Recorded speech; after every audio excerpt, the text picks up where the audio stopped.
आसामच्या पानटपरीवरती पान विकताना लेडीजला पाहून तुम्हाला आश्चर्य वाटतंय का? तर आसाममध्ये एंटर करतानाच लक्षात ठेवायचं की आपलं जजमेंट लोकांबद्दलचं आपल्याला महाराष्ट्रातच ठेवायचं आहे. कारण इथे तांबूल, सुपारी हे एक यांचं शुभ कार्याचं प्रतीक आहे.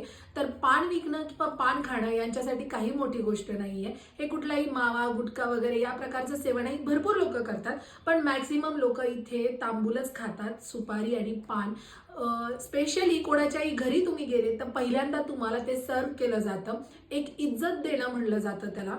यांच्याकडे रिस्पेक्ट देण्याचा हा एक प्रकार आहे. या तांबूलावरती, या पानावरती यांच्याकडे लग्न ठरवले जातात आणि ते पान सर्व करण्यासाठी एक स्पेशल भांडं येतं.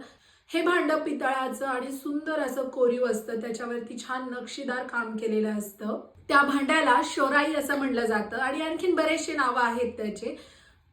कुठलाही कार्यक्रम असू द्या, सण असू द्या आणि लोक घरी आले की पहिल्यांदा त्यांना पान देणं हे त्यांच्याकडे पद्धत आहे. जेवण झाल्यानंतर पान विचारणं ही पद्धत आहे. अगदी सुंदर सुंदर लेडीज आणि मुली सुद्धा तुम्हाला इथे पान खाऊन थुकताना दिसतील, पण यात काही मोठी गोष्ट नाहीये.